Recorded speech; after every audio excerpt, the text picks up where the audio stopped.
அனைவருக்கும் வணக்கம். முதல்ல பாரதிராஜாங்கிறது எனக்கு எப்படி எனக்கு நினைவுல எப்படி இருக்குன்னா, நான் சின்ன வயசுல இருந்து கல்லூரி காலத்துல இருந்து இப்போ வரைக்கும் எப்படி நான் அவர் பார்த்தேங்கிறத பத்தி என்னோட பெர்ஸ்பெக்டிவ்ல நான் சொல்ல விருப்பப்படுறேன். முதல்ல எனக்கு தெரிஞ்சு நான் திரையரங்களை பார்த்து அழுத படம் வந்து பசும்பொன். அந்த படம் வந்து முன்னாடிலாம் வந்து வீட்டுல இருக்க அத்தைமார்கள்லாம் வந்து சின்ன பசங்களை கூட்டு போவாங்க. ஜான் துணை ஆண் பிள்ளை துணை வேணும்னு கூட்டு போவாங்க. அந்த மாதிரி என் பாட்டியோட என்னோட அத்தைமார்களோட நிறைய படம் போயிருக்கேன். நிறைய முக்காசி நாள் தூங்கிடுவேன். நமக்கு தேவை பாப்கார்ன், ஐஸ்கிரீம் சாப்பிட்டு நம்ம படுத்துருவோம்.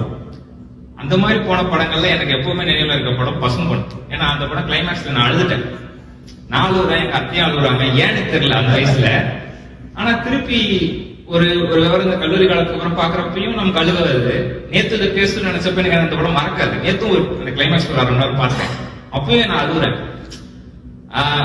அந்த படத்தோட வீரியம் அந்த மாதிரி.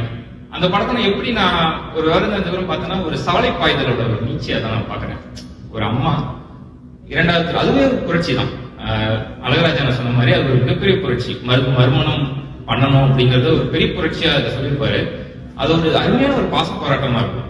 கிளைமேக்ஸ் காட்சியில எல்லாம் பாக்குறப்போ பிரபு வந்து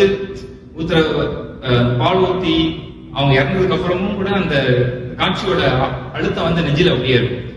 அதை ஜஸ்டிஃபை பண்ற மாதிரி கிளைமேக்ஸ்ல ஒரு வசனம் சொல்லுவாரு. நேற்று தான் திருப்பி ஞாபகம் வந்துச்சு. கோயில் போனா கூட சாமி வந்து திருநீர் தான் தருவோம். எங்க அம்மாவுக்கு வந்து குங்குமம் கொடுத்து நீ வாழ்க்கை கொடுத்துருக்க, நீ தான் எனக்கு கூட சாமி அப்படிங்கிற மாதிரி ஒரு டைலாக் வரும். அந்த மாதிரி அது ஒரு எடுத்துக்காட்டு தான். அந்த மாதிரி ஒரு இது. அடுத்த நினைவுல இருக்கிறது தூர்தர்ஷன்ல வந்து அடிக்கடி அப்போ போடுற படங்கள். எனக்கு நினைவுல இருக்கிறது வந்து முதல் மரியாதையும் வேதம் புதியது அந்த 2 படம் அடிக்கடி போடுவாங்க. அதுல ஒரு சில காட்சிகள்லாம் ஹாண்டிங்கா இருக்கும். குறிப்பா முதல் மரியாதையில வந்து அந்த செல்விங்கிற ஒரு ஒரு பெண்ணை வந்து கொலை பண்ணிடுவாங்க. தண்ணியில மூழ்கி கொலை பண்ணிடுவாங்க. அதுக்கப்புறம் அவனும் இறந்துடுவாங்க. அந்த காட்சியை வந்து சின்ன வயசுல பாக்குறப்ப ஹாண்டிங் இருக்கும். இப்ப பார்த்தாலும் அதோட தாக்கம் எனக்கு அப்படி இருக்கும்.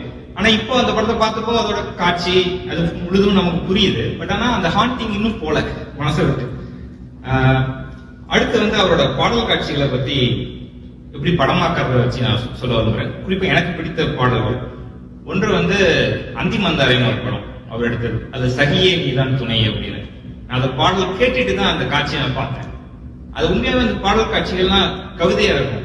அதுக்கப்புறம் நான் அவர் எடுத்த பாடல் காட்சிகள் நிறைய நான் பார்த்திருக்கேன். அது பார்த்துருப்போம். குறிப்பா கண்களால் கைது செய்யல வந்து என்னுயிர் தோழியே, அப்புறம் ஏதோ மான் ஒரு பாட்டு இருக்கும். அந்த 2 பாடலும் காட்சிப்படுத்துற விதமே அற்புதமா இருக்கும். அந்த ஒரு பாடலும் மட்டும் கிடையாது, எல்லா பாடலுமே அவர் வந்து ஒரு கவிதை தான் எழுதுவார் ஒரு பாடல் காட்சியில. அந்த வரிகளுக்கு அவர் ஒரு ஜஸ்டிபிகேஷன் உண்மையாவே. அடுத்து நான் கல்லூரி காலத்துல நான் வந்து கட்டடிச்சுட்டு போன படம் வந்து பொம்மல் நாட்டம். அதுவும் என்னால மறக்க முடியாது. அதோட கிளைமேக்ஸோட ட்விஸ்ட் வந்து யாருமே இது பண்ண முடியாது. முந்தநேத்து நான் வந்து அவரோட நினைவஞ்சலி கூட்டத்துல ஜோமல்லூரி அவர்கள் அந்த படத்தை பத்தி சொன்ன ஒரு கருத்து சொல்லிட்டு இருந்தேன். அந்த படத்தை வந்து பாதியில வந்து நானா பட்டேகர் வந்து விலகிட்டான். ஆனா ஒரு சேலஞ்ச் விட்டு அந்த படத்தை எடுத்திருக்காரு. எப்படின்னா, நீ போ, நான் வந்து ஒன்ன வச்சு இந்த படத்தை முடிச்சு காட்டுறேன்னு சொல்லி அந்த படத்தை ஃபுல்லா முடிச்சு காட்டிச்சிருக்காரு. ஆனா அந்த படம் பார்த்த வரைக்கும் எனக்கு அது தெரியாது. இப்போ நேத்து எனக்கு கேள்விப்படுறேன். இது எப்படி ஒரு கிராஃப்ட். இதை நான் எதோட நான் கம்பேர் பண்ண விரும்புறேன்னா, ஹேராம் படத்தை பத்தி உங்களுக்கு தெரிஞ்சிருக்கும். அதுல வந்து இளையராஜா அவர்கள் வந்து வேற ஒருத்தர் கம்போஸ் பண்ண காட்சிக்கு அவர் வேற ஒரு பிரம்மாண்டமான ஒரு டியூன் போட்டிருப்பார்ல, அந்த மாதிரி தான் இதை நான் பாக்குறேன்.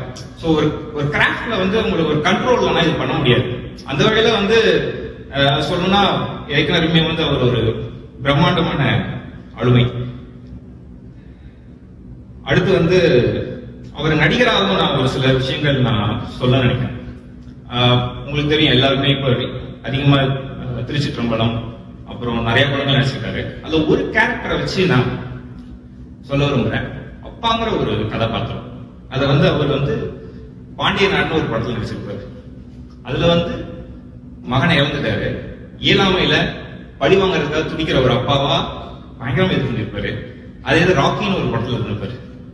அந்த படத்துல ஒரு சிங்கம் மாதிரி கருத்து நீங்க பாத்துருந்தீங்கன்னா தெரிஞ்சிருக்கோம். அந்த குரல், அந்த ஃபேஸ்ல இருக்கிற அந்த இதெல்லாம் வந்து வாய்ப்பே இல்லை. அவரை தவிர அவரு என்னை பொறுத்தவரையும் அவர் ஒரு இயக்குனர்ல எப்படி ஒரு இமயமா அந்த மாதிரி நடிப்புல அவர் அந்த அளவுக்கு ஒரு இமயமா அதுக்கு ஜஸ்டிஃபை பண்ணிருப்பாரு. இன்னொன்னு வந்து கடைசியா கண்களால் கைது செய்யப்படுத்த மட்டும் நான் ஒரு விஷயம் நான் எப்பவுமே நான் அப்சர்வ் பண்ண விஷயத்த சொல்ல விரும்புறேன். அந்த படம் வந்து நிறைய பேர் பிடிக்காது. ஆனா எனக்கு ஏதோ ஒரு பிடிச்சிருச்சு. அதை நான் எப்படி பாக்குறேன்னா, குணா படத்தோட இன்னொரு எக்ஸ்ட்ரீமா தான் பாக்குறேன். குணா படத்துல எப்படி இருக்கும்னா, சமூகத்துல தாழ்ந்த நிலையில இருக்க ஒருத்தன் அங்க இருக்கிறத அசிங்கம் நினைச்சு கஷ்டப்பட்டு இமேஜினரியா அபிராமின்னு ஒரு இதை கையில போறான். இந்த படத்தோட கதை எப்படி இருக்கும்னா, சமூகத்துல உயர்ந்த நிலையில இருக்கிற பணக்காரனா இருக்கிற ஒருத்தன் தன்னோட வளர்ப்பு யாருமே அது பிடிக்காம கருத்தை பிடிக்காம சிண்டலான்னு ஒரு தேவதையை நினைச்சு போறோம். சோ அதோட இன்னொரு எக்ஸ்ட்ரீமா அவர் எடுத்திருப்பாரு. சோ இந்த மாதிரி எனக்கு நினைவுல இருந்தது. இதை தவிர இன்னும் ஒரு சில விஷயங்கள்லாம் இருக்கு. பட் நேரம் கருதி இதோட நிறைய செய்யறேன். நன்றி, வணக்கம்.